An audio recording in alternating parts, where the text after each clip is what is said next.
Hoje a conversa é com uma mulher cuja trajetória mostra que grandes oportunidades raramente acontecem de forma isolada. Elas surgem quando alguém consegue conectar pessoas, organizações, interesses e objetivos diferentes em torno de uma construção comum.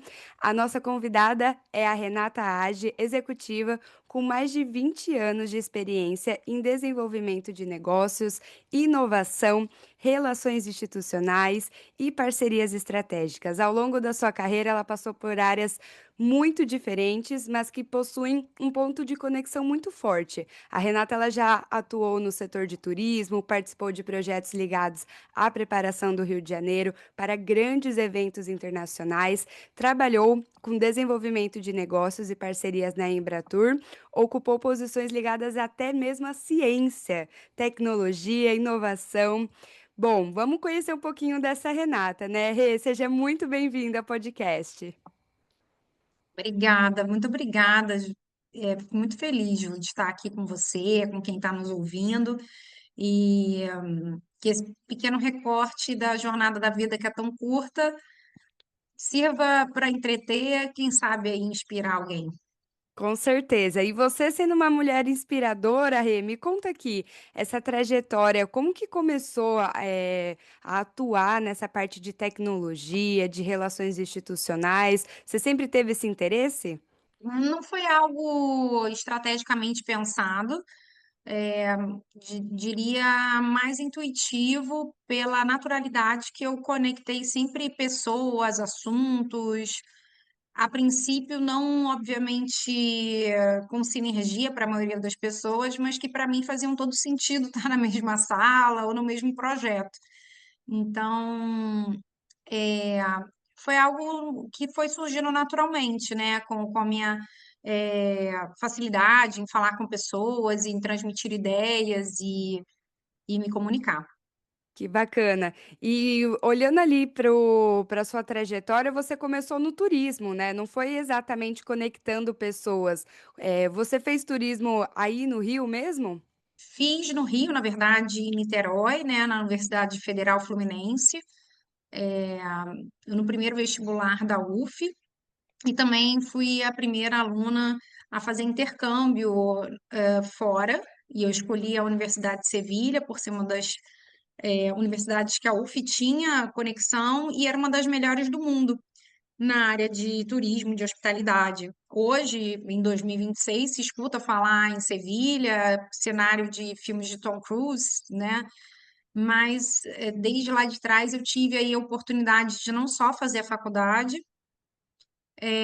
como também fui a primeira não europeia a ser aprovada num concurso para jovens empreendedores e ganhei uma pós-graduação em empreendedorismo e inovação. E vi de perto o que hoje, né, a cidade tem parceria com a Diageo aí, né, com Tanqueray Sevilha, por exemplo, um gin que fez bastante sucesso. Mas eu vi isso, o sucesso de hoje sendo planejado, sendo intimamente costurado para uma organização que tinha no mesmo prédio a Film Commission, Convention Bureau, a principal órgão aí da cidade na interlocução de promoção internacional de localidade, né? Então, foi algo muito tecnicamente desenvolvido, as pessoas que estavam pensando nisso sabiam exatamente o que queriam, para onde iriam, e ver a realização deles hoje, ter dado meus 2 cents ali como estagiária, foi muito legal. Assim, Que são as pessoas que bacana. estão lá até hoje, inclusive, são bem técnicas, e é o turismo uma atividade econômica sendo levada a sério. Nossa, é interessante porque no início da nossa trajetória, principalmente como empreendedor, né, a gente não tem tantas portas abertas para nós, né? A gente realmente tem que buscar. E Eu estava olhando ali que você trabalhou com o turismo no Rio de Janeiro, né? Em uma época de preparação para grandes eventos internacionais. E como que foi trabalhar nesses projetos ligados à Copa do Mundo, aos Jogos Olímpicos? O que que esses ambientes te ensinaram?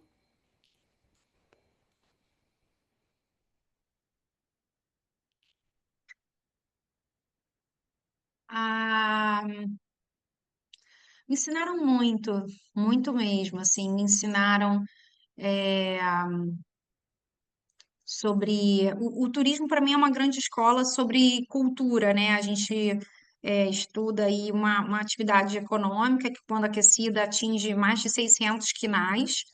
Infelizmente, o Brasil ainda não tem conta satélite do turismo até hoje, o que dificulta muito a apuração e o entendimento de que se trata de uma pauta extremamente relevante, uma vez aquecida a atividade, ela é transversal, ela impacta todos e com um sentimento que traz um sentimento para a nação, enquanto gera empregos, com um senso de orgulho, um senso de pertencimento, né? O turismo educa pelo senso de pertencimento.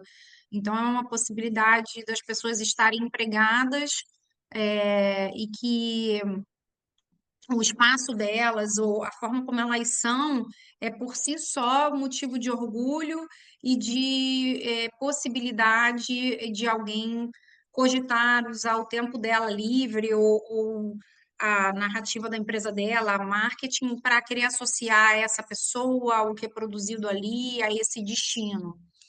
E quando você fala da preparação dos Jogos Olímpicos, pré-Copa do Mundo, né? Foi minha tese de término de faculdade sobre o impacto econômico de grandes eventos. E nenhuma cidade do mundo recebeu, em um intervalo menos de 2 anos, os maiores eventos esportivos do planeta. E isso aconteceu com o Rio de Janeiro. E uma cidade só é boa para o turista quando é boa para quem mora nela.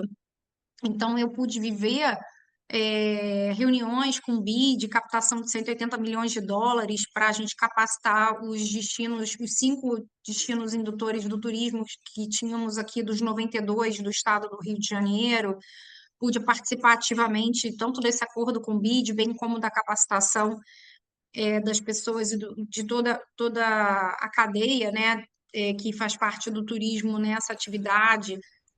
Cabe lembrar também para quem está nos ouvindo, independente de onde esteja, deve ter uma lembrança aí do The Economist que foi brilhante. Era um momento de Brasil, de Rio de Janeiro muito especial, em que eles sintetizaram isso com um Cristo Redentor decolando, né? Então, isso depois veio somado a uma história de que eles estavam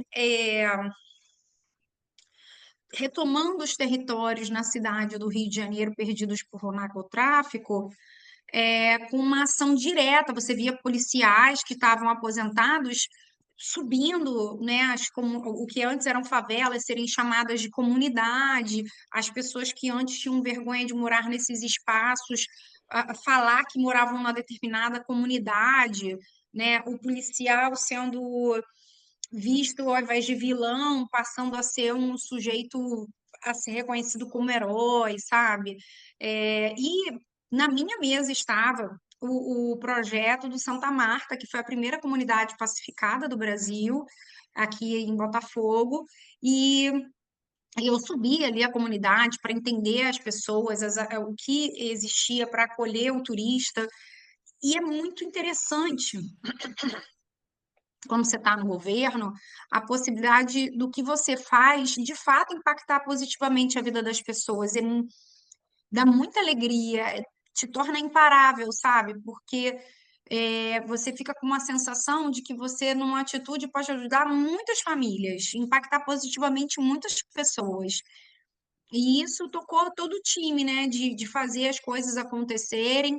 É, e a gente ficou feliz com as entregas. É claro que a gente olha dentro do que nos cabe, a gente fez, mas fica sempre com uma sensação de que poderia ser mais, poderia ser melhor. Mas é legal você ver um projeto que antes está na sua mesa, depois vai parar na capa do Le Monde, Com sabe? Que certeza. eles que ali estão, começaram a se entender como é que era receber um alemão, como é que era receber um americano.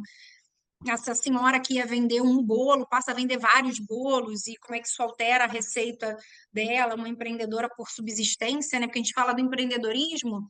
O empreendedorismo está na abertura na bolsa de valores, né, para abrir capital e a sua empresa organizada poder ter mais dinheiro para investir, fazer mais, fazer melhor, como também está presente nessa, às vezes, mãe solo, que está numa comunidade e o que ela tem para botar comida na mesa é fazer um bolo, né? Então, como é que a gente organiza tudo isso aí, né? Porque o turismo, ele impacta até a indústria de cimento, porque você está falando de construção de estádios, você Exato. está falando de construção de hotéis, você está falando da indústria têxtil, porque na hotelaria cabe produção de uniformes, né? Num grande evento, né? Produção de uniformes para esse corpo de seguranças, para os lençóis, para o enxoval dos hotéis que foram inaugurados. Então, fazer parte de tudo isso, entender de perto como é que isso funciona, a tomada de decisão que reverbera nesse espaço geográfico por décadas, foi algo interessante de viver, sem dúvida. Com certeza, e dá para perceber que a sua visão é bem panorâmica, né? Porque você já teve experiência ali muito prática com gestão financeira e operacional, participando ali de crescimento, de receita, melhoria de processos, né? E você sente que Uhum. essa vivência influenciou você como profissional para poder agora, hoje em dia, avaliar melhor os negócios e startups que você ajuda atualmente? Ai, com certeza. Obrigada pela pergunta, Ju. Assim, nessa trajetória aí, eu morri e nasci muitas vezes na mesma vida, eu brinco assim. Porque eu pude sentar, acho que em todos os lugares de uma empresa, né? Desde ter meu próprio negócio, que eu já tive empresa voltada para carnaval, aqui no Rio, vendia experiências de carnaval, fiz uma parceria com uma grande escola de samba, em que o pessoal aprendia, por exemplo, a sambar com a passista, aprender a tocar com ritmista, uma empresa voltada para experiências, experiências Ai, que customizadas. legal. Uhum, é muito legal. E já tive empresa também para fazer festas em barco, que eu acho que é uma grande vocação do Rio de Janeiro, essa parte toda conectada com o mar, né, com a água, com a Baía de Guanabara. Tem uma bossa muito bonita, né, um landscape de cidade realmente muito, muito especial. E condições de navegação em águas abrigadas bem interessantes para você fazer eventos náuticos. E, por outro lado, eu nessa curiosidade, né, e busca por excelência, isso me levou sempre a estudar mais, cada vez mais. Acho que a gente não pode parar nunca de estudar, porque quanto mais a gente sabe, sabe que não sabe nada. Então, se atualizar, abrir campo de visão, entender como é que realmente pode usar esse tempo que nos é finito entre o que o sol se põe e o sol nasce, é, e quando nasce se põe, né? Porque quando a gente trabalha com turismo, existem oportunidades de trabalho 24/7, né? Em você trabalhar. E aí eu comecei a estudar, na verdade, fiz uma pós em finanças e controladoria, comecei a estudar uma faculdade de direito, que eu não era gerente administrativa financeira de um negócio. E tudo isso me apoiou muito, sabe? Como eu também fui já gerente de marketing numa empresa de tecnologia, líder de mercado para viagens corporativas, outro segmento do turismo extremamente rentável, e que era uma empresa líder, né, em termos de oferta de tecnologia para essa questão de gestão de viagens. Então, tudo isso me levou à experiência em troca com pessoas, ouvir as suas necessidades, me fez estudar e, sem dúvida, me apoia muito quando eu hoje trabalho com alianças estratégicas, desenvolvimento de negócios e parcerias que viabilizem empresas estarem no Brasil, estarem melhor alocadas no Rio de Janeiro, ah, bem como apoiando na inovação, né? Para a inovação acontecer, você precisa das 5 pontas, segundo o método RIP do MIT, para ela surgir. Então, a gente tem que ter junto, quase com o que eu vivi na minha carreira, sabe? Você precisa ter é, o governo, você precisa ter grandes corporações, você precisa ter as universidades, você precisa ter os investidores e, claro, os empreendedores de um determinado segmento, de uma determinada vertical para isso acontecer. E eu tive ao longo da minha trajetória profissional em cadeiras distintas e em cada uma dessas hélices, digamos, né, atuando numa área diferente. Rê, hoje você trabalha falando ali sobre relações institucionais, né? Para quem não entende esse trabalho, o que que existe por trás, explica para a gente um pouco sobre essa atuação, para quem nunca esteve nesse mercado. Legal. Bom, relações institucionais, né? Você está falando de você promover um ponto de conexão entre instituições. E isso requer muita delicadeza, porque as pessoas, ninguém gosta de se sentir usado, né? É importante numa relação você agregar valor. É. Então, entender no que no seu ponto de representatividade, o que você agrega para o parceiro que você quer ah, envolver para o projeto que você está realizando, A né? O que confiança, né? além de transmissão de confiança, também, por óbvio, você já chegar nesse movimento em que ele vai sair da inércia, ele não vai fazer por você, por mais que ele diga isso. É, ele vai fazer por ele. O que do seu projeto agrega na vida dessa instituição que você está convidando a fazer parte? Porque todos nós temos goals a realizar. O que você vendeu para essa pessoa, vendeu, né? O que você está prometendo a ela, que você, com o seu projeto, a convida a sair do dia, porque todo mundo tem a agenda lotada, tem demandas, né? Por que que vai levar essa pessoa a dedicar tempo para você, né? Para a sua instituição? O que que conversa? Então, essas relações institucionais, elas se fazem e permanecem. Eu fico muito feliz na minha jornada de eu poder voltar nas casas que eu passei e ter as portas abertas, sabe? Então, isso acontece porque eu sempre tive relacionamentos que eu deixei, busquei sempre deixar muito claro, alinhado à expectativa entre aquilo que de fato poderia ser entregue, entendendo muito, botando na frente, olha, eu entendo que você precisa disso, nós temos isso e será entregue assim, tudo bem? Vamos seguir em frente, o tempo esperado de entrega é X. Vamos em frente e sempre fazendo ali um NPS, falar, pô, e aí, como é que tá a sua satisfação com isso? Tá bacana? Tá legal? Vamos ajustar? É, entende que pode fazer melhor? E poder ser flexível, adaptar, porque naturalmente um projeto, quando é posto na rua, nenhum planejamento é tão bom que não, que não precise ser alterado uma vez exposto Sim, às arenas, né, ao cliente, então, ao cliente final. E aí a gente ter flexibilidade, entendimento, atenção para que os ajustes sejam feitos. com Acho que é certeza. uma arte, assim, né? E hoje eu faço mais do que essa questão de relacionamento institucional, de conhecer pessoas e instituições, é entender oportunidades de negócios para quem está me chamando para trabalhar.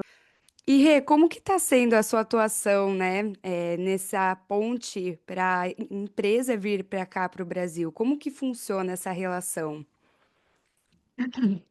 Bom, Ju, obrigada pela pergunta.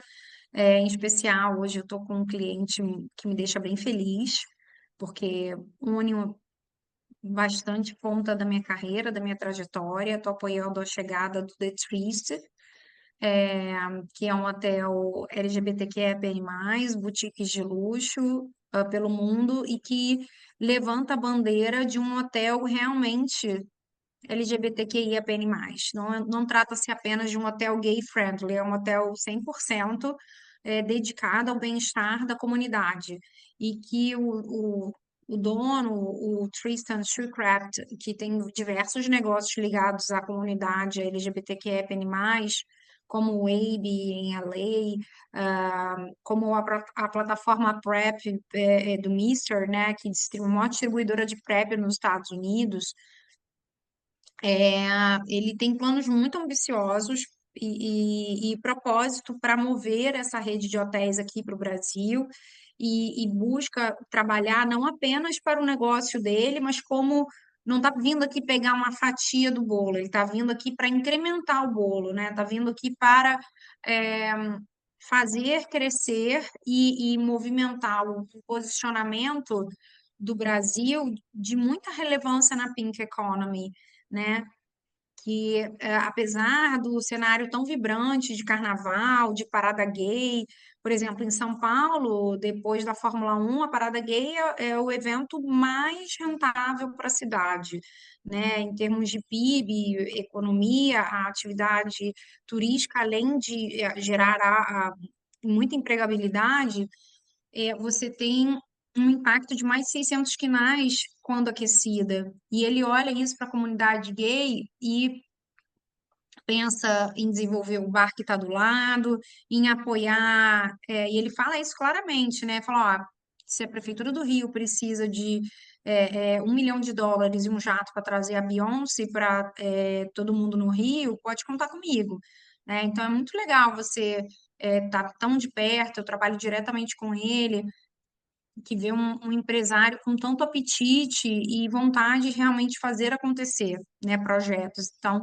e um projeto como o hotel, ele não precisa ter a construção finalizada para começar a monetizar, né? Então, tenho aí estabelecido movimentos Uhum. que apoiem também um olhar de prepare-se, o The Tree está vindo para o Brasil, né? Esse movimento ele acontece pré-abertura do hotel, né? Enquanto ainda a estrutura está sendo colocada de pé, uma obra bem exigente, numa área nobre da cidade do Rio de Janeiro. E eu fico feliz de estar fazendo essas interlocuções, de estar como turismóloga também um bocadinho, né, um bocadinho de tudo que eu já vivi contribui para que eu possa fazer uma entrega Com bacana, né? certeza. E Para esse. a diferença de cultura ali, você acredita que influencia nas negociações, na construção da parte da confiança, o fechamento de uma parceria, no cenário em geral mesmo, né, no mercado? O que que você vê? Você explicar Brasil para brasileiro é complexo, explicar Rio de Janeiro para carioca é difícil, e fazer isso numa rodada de negócios internacionais, como uma Expo Dubai, foi uma bela escola que a Embratur me deu, né? E antes disso, também poder articular, né? Não apenas articular, mas como idealizar e trazer US$ 60 bilhões de valor agregado dos fundos de investimento quando eu estava na coordenação do Startup Rio, um programa de aceleração de startups, é algo complexo, né? É difícil. Pude estar de perto, ouvindo a Betty Young, brasileira responsável pelo primeiro cheque de uma startup no Vale do Silício, hoje é a Olish, uma das nossas 32 startups unicórnios do Brasil. A Betty fala claramente como é difícil o estrangeiro entender que Brasil não é Colômbia, né? Porque antes eles achavam que Brasil e Colômbia é tudo um grande bolo, né? E o que vem daqui é igual. Agora, quando chega aqui, explicar essa fragilidade, por vezes, é, de dificuldade de planejamento que requer um investimento de retorno médio e longo prazo, né? Como é que é? É difícil, é demandante, mas você explicar que existem muitas oportunidades, que existe muita mão de obra qualificada, muitas oportunidades desse investimento dar retorno, tá ótimo, não à toa. O Eli saiu da Colômbia e veio abrir a Nubank aqui no Brasil com a Cris Junqueira, sabe? E hoje também uma das nossas startups unicórnios, como foi o caso também da Gympass. Muitas empresas vêm para o Brasil e a gente é, tem aqui no nosso território sede da América Latina de muitas multinacionais. O Brasil é muito relevante, mas muito desafiador. Então, a resposta é você estar preparado para as reuniões, entender o equilíbrio, e entregar bem mastigado o que esse empresário precisa comprar de risco, porque ele é natural, ele existe em qualquer lugar, mas onde existe risco, existe oportunidade, e por aí você vai navegando, porque existe muita gente séria, muita gente qualificada, para que ele possa ter um ambiente de muita prosperidade para o negócio que se pretende, né?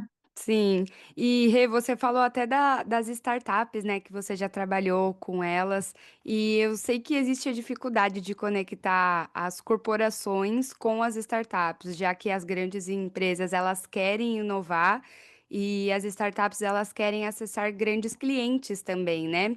Essa relação costuma ser mais difícil do que parece. O que que geralmente acontece ali de conflito que você já experienciou?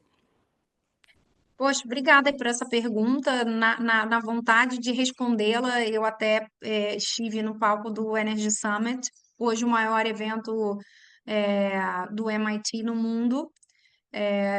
A gente estava buscando responder isso para o setor de energia, né? Estava no painel com o Armando Inter, do Energy Hub Ventures, e a Gabi da Quintessa, que tem aí a gestão do CVC de alguns CVCs do Brasil. E a pergunta era exatamente essa, Ju, falando como é que é isso, cara? Porque é difícil, viu? Hoje no Brasil, segundo a BVCap, a gente tem 80 CVCs ativos, estruturados, digamos assim, e o número caiu entre cheque realmente que roda, sabe? De 48 para 42. O que que isso quer dizer na prática? Que a inovação ainda segue sendo moda, especialmente quando a gente fala sobre security, né, cibersegurança, mas é um desafio, porque quando existe inovação, você fala naturalmente de uma queima de caixa sem ter retorno imediato para o board, que tem satisfação para dar para os seus clientes em relatórios que precisam ser publicados, né? Então, que inovação é essa aí que está acontecendo e que o head de inovação dessa Big Corp é o pato dourado para o mercado e é o pato feio para dentro, porque é difícil você, dentro de uma grande corporação, falar que você vai perder seu grande salário, que áreas vão ser dizimadas. Então, na prática mesmo, muitas operações na área de inovação têm sido desfeitas, na maioria, né? E tem sido pensado com muita seriedade, um envolvimento, e a gente tem cases bastante sucesso aqui, como por exemplo da Vibra, em que ela envolve todos os diretores da área, porque o valor do salário deles, né, do bônus salarial, está intrinsecamente ligado quando eles têm envolvimento com a implementação de inovação dentro do negócio. Então, ao invés de ele perder tempo, ele entende que está ganhando ponto para ter retorno financeiro. O mesmo, aí é um outro dado também que acontece, é que a gente tem, por exemplo, hoje o fundo do Banco do Brasil, que teve dois cases super legais, três cases super legais de saída. Então, antes o fundo, que era de 200 milhões, está vindo agora o segundo com 300 milhões, ou seja, eles foram a 500 milhões de reais investidos e com três resultados positivos, né? Então, a gente tem, ainda mais essa área de banco e segurança, que o relatório último da. Dar atenção, né? É ter atenção. Respondendo de forma objetiva, é delicado o cenário, existe muito mais conta carochinha do que de fato investimento, e quando às vezes a startup é investida, ela morre lá dentro, no meio de tanto de processo e dificuldade para rampar dentro do negócio. Mas quando a gente olha relatórios feitos como o da Deloitte para a Febraban, quem trabalha com cibersegurança, por exemplo, com IA, vê um cenário absolutamente verde, sabe? Um oceano azul, porque eles estão investindo agora a previsão de aumento de 16%, vão para 52 bilhões, se não me engano, de investimento esse ano. Então, o investimento só aumenta, porque eles precisam proteger dados, eles precisam capacitar a mão de obra bancária, que se reconheceu nesse relatório que em torno de 80% não é capacitada em IA, em automação, e existe uma oportunidade muito grande de quem trabalha com isso. Então, tudo depende. A primeira coisa que eu deveria ter dito para você é depende, entendeu? Depende com o que você está trazendo de solução, né? Porque quem tá, você ter atenção, e ter atenção também, né? Pô, será que a tua tese de saída é realmente você ser comprado por uma Big Corp? Ou você vai fazer um IPO? Ou então não, pode ser o bicho que você quiser, você não vai ser um unicórnio, você vai ser um camelo, você vai ser uma zebra, você vai estar ali dando uma solução que não necessariamente você vai escalar para valer um bilhão de dólares, mas você pode estar valendo 200 milhões, 300, 500, e está solucionando o problema de muita gente e está tudo certo, né? E Agora, esse o cenário é requer atenção, sabe? Requer muita complicado atenção. analisar, É, né? Eu imagino. E esse problema que é solucionado, eu quero juntar esse gancho para perguntar, né? Como que nasceu a VC Pole Position? Como que você atua ali? Quando você criou a empresa, qual o problema do mercado você pensou ali para poder solucionar? Como que você atua com ela? tá bom. Bom, muito obrigada aí pela pergunta também, né? A VC Pole Position nasce muito de uma brincadeira, né? De VC, você na Pole Position, uma inspiração que eu tenho no Ayrton Senna, e também é uma abreviação, por que não, de Venture Capital, né? Então, a VC Pole Position muito é uma proposta ah, que eu tenho clara há bastante tempo. A vida, às vezes, nos convida com uma formação que de classe média, né, que você tem que ser um CLT e você acha que vai ter aquele dinheiro certo no final do mês, só que na verdade não é certo, né? Então a pole position para fora, mas sobretudo também para resolver um problema de dentro, né? Então, desde quando eu tinha minha CLT assinada, eu tinha o meu CNPJ ativo, porque eu sempre fui aquele bichinho ali angustiado. Quando eu era criança, eu brincava de ter banco. Então, é, eu sempre tive uma vontade muito de crescer, de não ficar restrita. E eu acho que, apesar de ser muito intraempreendedora, uma pessoa que sempre botei muita energia dentro daquilo que eu me proponho a fazer para fazer bem feito, para entregar com excelência, entregar o que me foi pedido e entender como é que eu posso ir além. Eu sempre guiei minha trajetória por isso.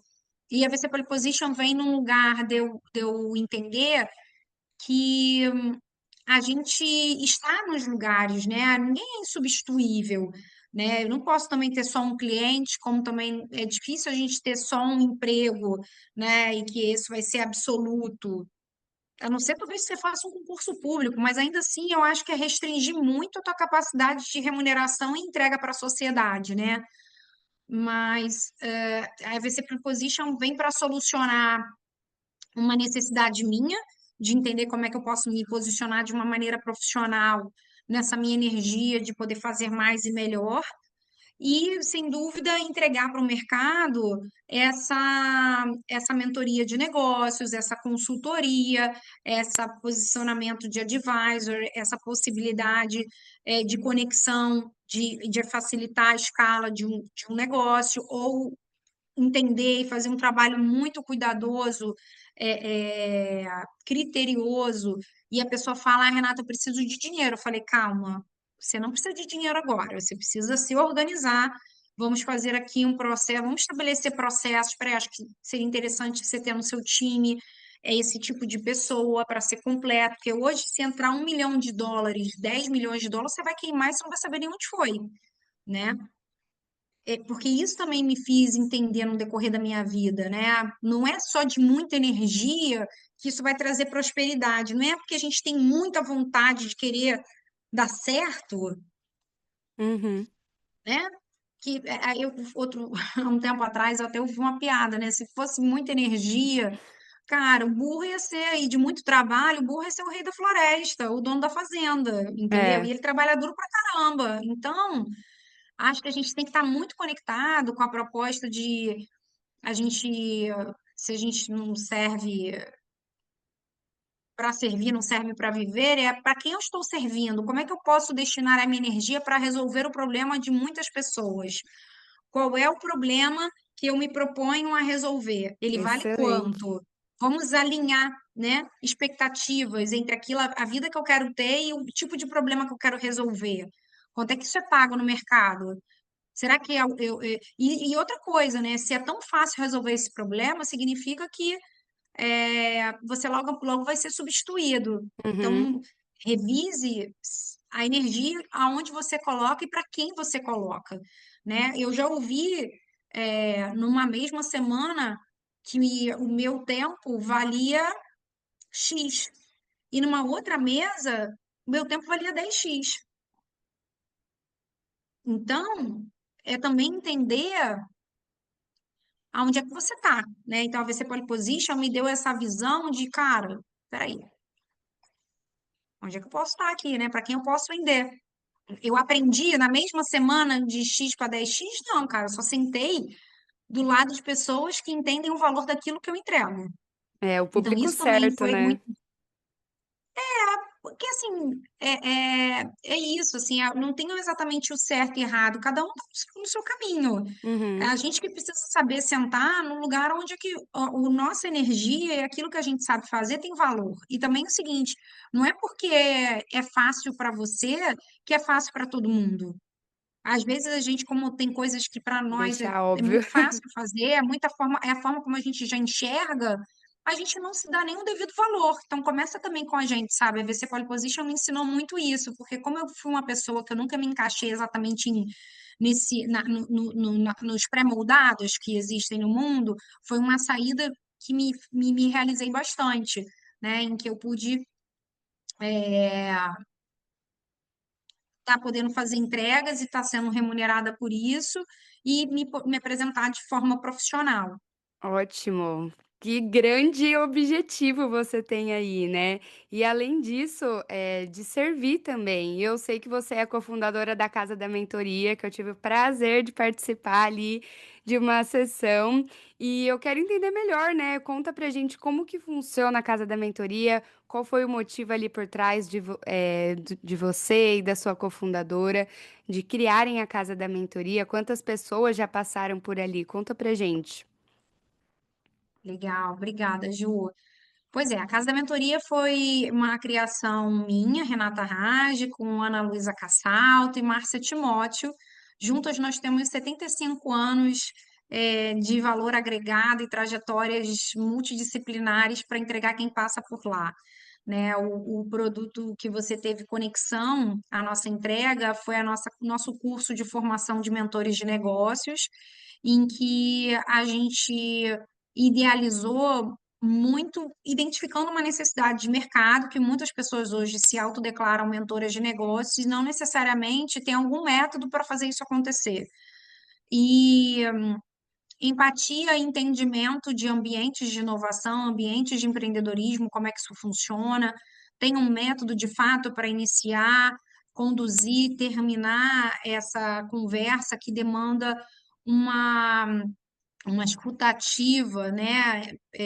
Um método socrático de desenvolvimento desse processo, e a gente traz, óbvio, o conceito de travabilidade na mentoria. Quanto mais vivência você tem, mais vida você tem, você não é demitido, pelo contrário, isso pode virar repertório na ampliação da tua caixa de ferramentas no servir por seu cliente, né? Quanto mais Uhum. você tempo vive no mercado, você pode se municiar de recortes que tragam valor para o seu cliente. E a gente fecha essa jornada de formação com empreendedores reais que trazem suas dores de negócios para receberem uma mentoria express. Então, a gente entendeu uma necessidade de falta de cursos no mercado que fizessem isso e que, se tivessem alguma coisinha, fizessem de fato de forma recorrente. Então, a gente hoje tem uma entrega mensal para o mercado em que nós já formamos cerca de 60 pessoas, é uma empresa jovem, mas que apesar da juventude de alguns meses ativa, a gente já se orgulha muito de ter sido oficialmente parceira do Dia Mundial da Criatividade, como curadoria e entrega efetiva no evento que é feito aí nasceu na ONU e tem uma agenda mundial. A gente foi responsável por eles aqui no Rio de Janeiro, junto com o ESPM, e foi bem especial. A gente também é parceira oficial do Energy Summit, o maior evento do MIT no Brasil, no mundo. Parceiros oficiais do Energy Summit, o maior evento do MIT no mundo, e aqui é muito significativo, né? Porque eu estive com a missão internacional em Boston, fui exposta ao método RIP, fiz ali umas aulas, foi muito especial. É mais do que um evento, né? A gente apoiou e viu algo que saiu do Boston e dentro da escola pública também no Rio de Janeiro. A gente apoiou os jovens na mentoria a criar soluções que pudessem tornar o evento mais sustentável.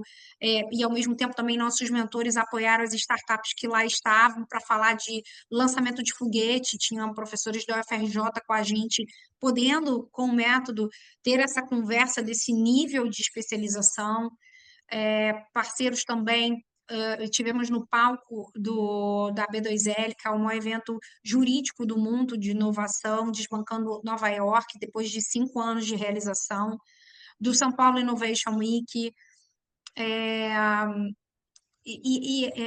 do Rio to See. A gente fica muito feliz, assim, foram entregas muito legais, apesar de pouco Com tempo. certeza. A gente ir escalando, assim, estamos avançando muito bem, com parcerias bem especiais e já com impacto social também, porque a gente traz para os nossos alunos para que eles se preparem, né? Ah, quero trabalhar com empreendedor social. Empreendedor social demanda uma delicadeza na conversa, que não adianta ele falar que ele é CEO da Bridgestone, foi CEO da Bridgestone na América Latina, para o cara que está empreendendo com impacto social ou ali voltado para uma comunidade, isso não gera conexão, isso gera, né, a pessoa tá repelido ali, né, nesse E você processo. sempre trabalhou com trabalhos voluntários, né, Rê? E eu sei que você tem Aham, uma atuação ali ativa no projeto da Travessia Solidária. Eu queria que você contasse um pouquinho para a gente também qual que é o seu papel ali. tá. Então, eu trabalho em projeto, sei lá, voluntário, social, desde que eu me entendo por gente. Eu sou filha única de mãe solteira e médica, e que minha mãe sempre entendeu muito o senso dela de privilégio, no sentido de que ela é a terceira geração de uma família de imigrantes que chegou no Brasil fugindo da guerra com a roupa do corpo e que morou na rua engraxando sapato e que pôde prosperar pela força do trabalho e pela educação, né? Então, eu sou filha dessa mãe, né, com essa parte das minhas raízes e que me levou desde muito cedo a entender meus privilégios e ir lá para quem precisa. E, na verdade, toda vez que você sai para projetos sociais, você aprende muito mais, você leva muito mais do que você deixa, sabe? É essa sensação que me traz. E a travessia solidária, eu me coloco como centelha dela, porque surgiu na coincidência interessante da minha mãe falecer no dia da Santa, que ela era devota, que nós rezávamos juntas para ela descansar depois de uma batalha de 2 anos e meio de um câncer de pâncreas. E nessa coincidência, assim, eu confesso que não gostava muito da Santa, já não era católica, apesar de ter tido uma formação católica, estudado a vida inteira no colégio católico, mas não estava conectada, minha espiritualidade não ia por aí. Mas rezando, criando, seguindo os ritos da minha mãe, né? Fui celebrar um ano de falecimento dela na igreja e não pude realizar. E essa história se torna relevante aqui porque eu na igreja fiquei pensando na ironia do que era, né? Minha mãe que ia naquela igreja, que rezou para a santa, não podia cumprir o rito católico, mas o que eu podia fazer cumprir se esse rito católico simbolizava conectar as pessoas, que a passagem da minha mãe aqui nessa terra fez algum sentido, as tocou de alguma maneira. Cara, minha mãe me ensinou a servir, né? Ela falava: se a gente não serve para servir, não serve para viver. E aí eu falei: cara, o que que a gente pode fazer? Comecei uma ação entre amigos e parentes para doação de suplementos alimentares, né, nutricionais para crianças se manterem em alta hospitalar. E aí uma colega minha de natação no mar falou: vamos embora fazer um evento e a gente arrecada mais. Eu falei: caraca, você acha que vamos? Então vamos. E de lá para cá foram mais de 6 toneladas de suplemento alimentar, 50 CNPJs confiando no meu CPF. no meu, Bernardo Tillman, Gabriela Paranhos, a gente tem aí o núcleo duro da Travessia Solidária, é, 50 CNPJs, porque são todas as assessorias esportivas do Posto 6 aqui de Copacabana, apoiando a gente. Atletas incríveis como Ana Marcela, Alan do Carmo, né, campeões olímpicos, mundiais de natação de águas abertas, o Cônsul-Geral da Suécia, a Suécia, a OAB Rio de Janeiro, o Consulado Americano. Eu fiz parte do Conselho do Consulado Americano, pelo que eu fiz no empreendedorismo, mas isso me abriu portas lá para falar desse projeto, o pessoal abraçou. E ter, assim, né, essa força ah, de empresas, pessoas tão bacanas.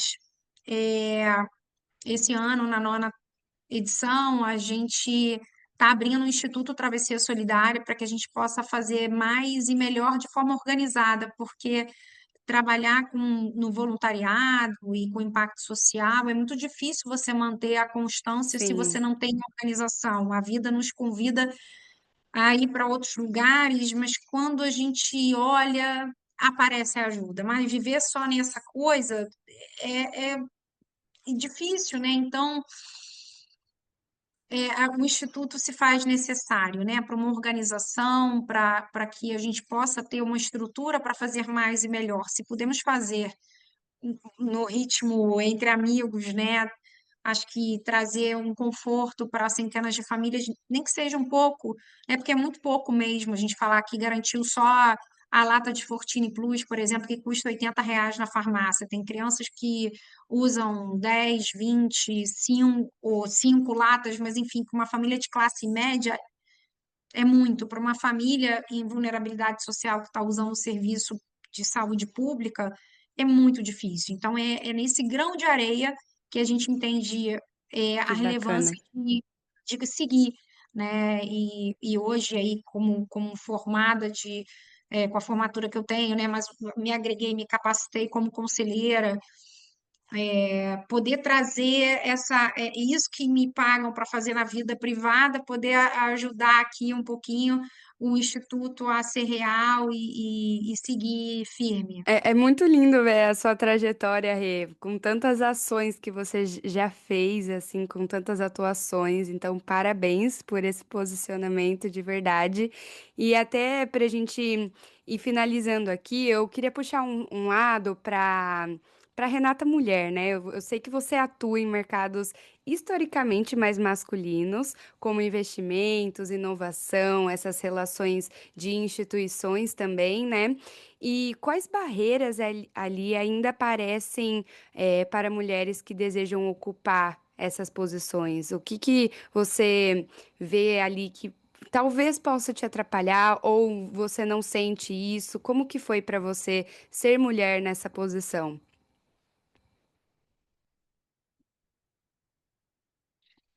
Ser mulher nessa posição é estar preparada para responder. E aí, quando é que você vai ter um filho? O que que isso vai impactar no processo, no planejamento, né, do que você está fazendo aqui? Porque é uma realidade, uma empresa precisa, ainda mais dependendo da estrutura dela, deixar de ter um funcionário penoso. Agora, se esse funcionário é um cargo de liderança, você vai ser mãe, você está falando de você perder os teus ouvidos e olhos para a direção que esse líder tem a responsabilidade de seguir em, né, já que ele vai estar com uma vida pessoal, que um homem na liderança, ninguém pergunta aí quando é que você vai ser pai, porque isso vai atrapalhar, né? Então, ser mulher é entender que decisões podem impactar. Eu não decidi ser mãe ainda nesse meu momento, penso na maternidade, numa possível adoção daqui a médio e longo prazo, mas significa, o que significou a minha vivência foi essa, a minha trajetória foi essa. Quando eu converso com outras mulheres que decidiram ser mães, acontece às vezes o desligamento depois da licença maternidade. É uma dura e triste realidade no momento em que a gente também não tem leis no Brasil, por exemplo, em que deem para o pai a responsabilidade de uma licença, porque a licença maternidade são poucos dias, né? É, é, no lugar da agenda de poder desse mundo que é que foi estruturado por homens, no momento em que estruturar a sociedade dependia mais da força masculina do que exatamente a inteligência.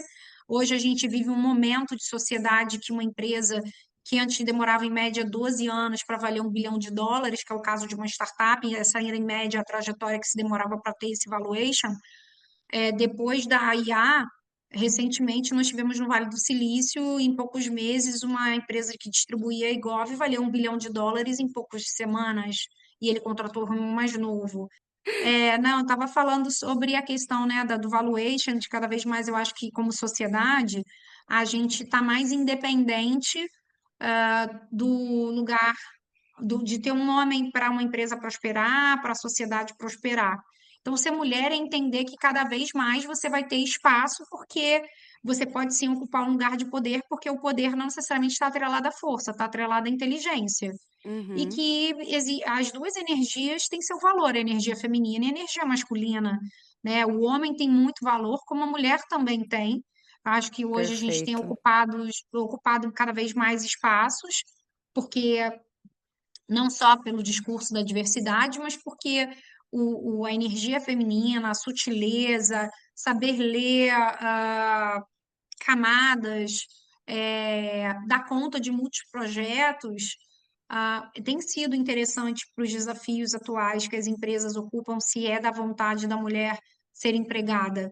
Bem como também ela ser empreendedora, a gente vive hoje um momento de sociedade que a mulher pode abrir a conta sem pedir autorização do marido, pode votar, Uhum, pode ser mais dona de si, tem o DIU, tem a pílula, ela decide a hora uhum. que ela quer ser mãe, ela tem mais poder de decisão. Então, ser mulher hoje significa você estar preparado para esse momento, mas também o ambiente masculino significa o quê? É uma tradição. É estar preparada para você ser questionada. É natural, você é o bicho novo, né? Então as pessoas vão te testar. Você, Uhum. para abrir a boca, você tem que estar preparada para responder a mesma informação de diferentes formas e que você tem que ter os dados corretos, né? Uma mulher é muito mais vezes interrompida numa reunião do que um homem. Nossa. A quem é da diversidade, né? O relato de quem faz parte aí de grandes empresas no Brasil, que eu acho que não cabe citar, mas que, por exemplo, fez uma transição para ser uma mulher.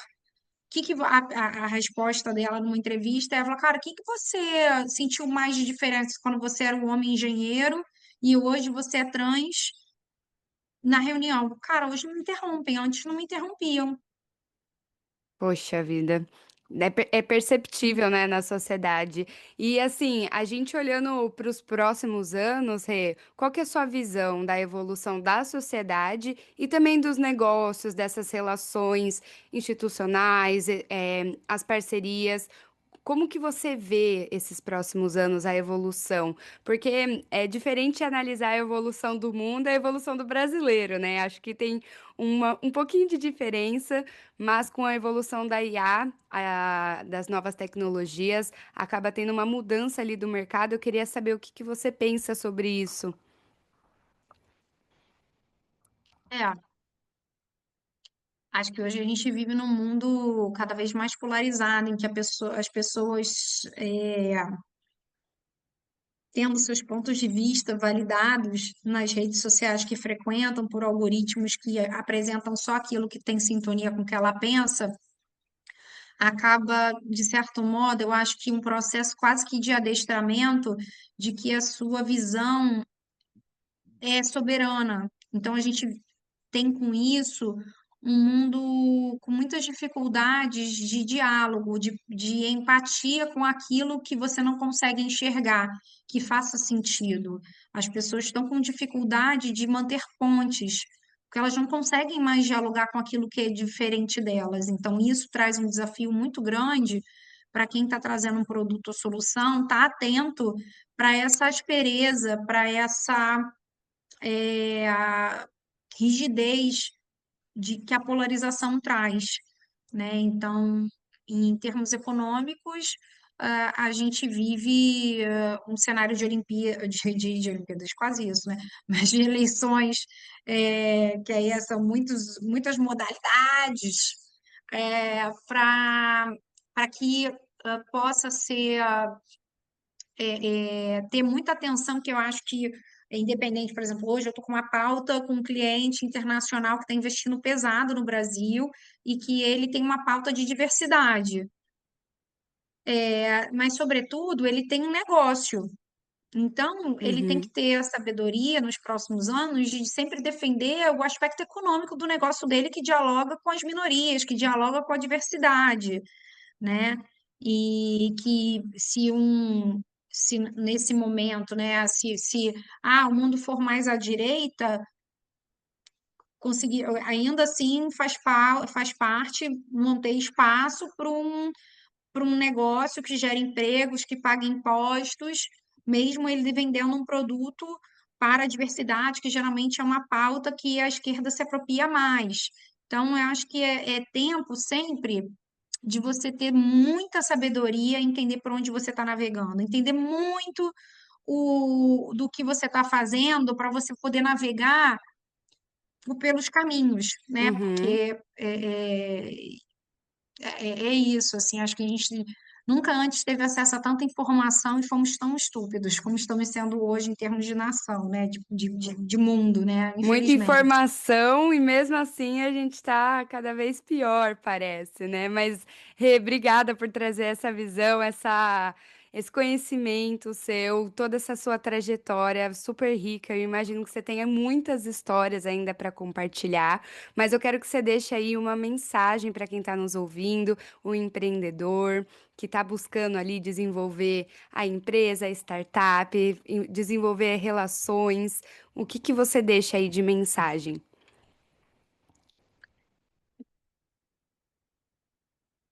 Olha, eu não sei em que etapa do momento da sua startup você está, em que momento do empreendedorismo você está. Eu não sei qual é a sua religião, mas eu vou te trazer uma reflexão assim de alguém que passou por essa terra e é citado num dos livros, o livro hoje que é mais vendido no mundo, e que o nascimento dessa pessoa marcou o calendário do Ocidente.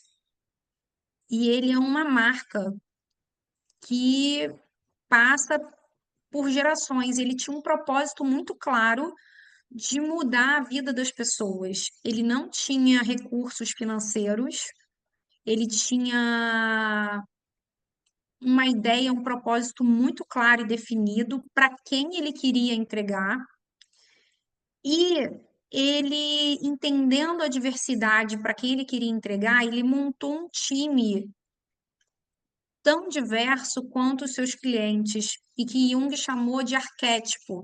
E ele tinha nos seus alunos, seus discípulos, doze arquétipos.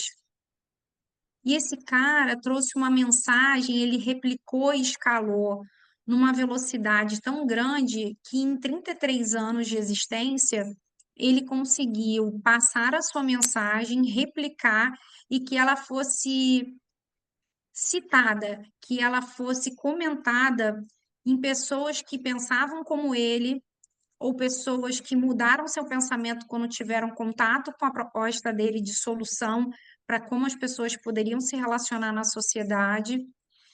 E ele é uma marca conhecida pelos seus clientes, pelos seus fiéis, ou por quem não conhece. Eu acho que vocês acham que já sabem de quem eu estou falando. Então, às vezes, quando a gente está numa proposta de criar e gerar um negócio, a gente se apaixona pela nossa ideia, porque ela tem a ver ou soluciona uma dor própria, mas a gente esquece de olhar quem vai tornar essa ideia sustentável. E o ideal é a gente entender o tamanho do mercado, é para quem, dor de quem a gente está solucionando, qual é a quantidade de pessoas, com quem eu posso me aliar para que essa solução chegue ao maior número de pessoas o mais rápido possível. Foi o que esse cara fez. Então, não necessariamente você pode estar ligado no mundo da tecnologia, ou se você estiver, melhor ainda, porque você tem um auxílio para ir mais rápido e veloz. O ponto é do lado de quem e para quem. E o que você está entregando, né? Então, que você possa se inspirar nessa pessoa muito interessante, um grande mestre que passou por aqui, e possa entregar o seu presente em formato de produto ou serviço, possa prosperar e fazer a vida das pessoas mais fácil, porque uma empresa só vale bilhões, só abre capital na Bolsa de Valores, só está listada lá na Bolsa de Valores, porque ela serve e serve para muita gente. Ela soluciona a dor de muitas pessoas. Então, que você possa encontrar seu caminho, ser feliz, porque a nossa passagem aqui é tão breve, nesse mundo que tem milhares de anos, que a gente possa fazer a nossa jornada aqui divertida para a gente, boa para a nossa evolução e para quem convive com a gente, né? Que o nosso conhecimento possa facilitar a vida de outras pessoas. Isso traz uma alegria imensa de existência. Lindo, Acho que é essa lindo! mensagem aí. Ah, só essa mensagem simples, né, Rê? Sem impactar ninguém. Ai, obrigada, foi um prazer receber você no Pode Virar Referência. Eu espero que a sua mensagem possa impactar todos que estão nos ouvindo. E para quem acompanhou esse episódio, compartilhe essa conversa com um empreendedor, um líder, um profissional que precisa fortalecer as suas relações, preparar o seu negócio para novas oportunidades ou até mesmo entender melhor o mercado de inovação que a gente comentou aqui. Então, se inscreva no canal, acompanhe os próximos episódios e deixe a sua avaliação nas plataformas, tá bom? Muito obrigada, Rê. Eu que agradeço muito a oportunidade de estar aqui e que a gente possa virar referência, Com nem que certeza, seja para você aquela já é, criança lá já. atrás. Ah, querida, Obrigada, Rê. E te obrigada. vejo no próximo episódio. Tchau, tchau.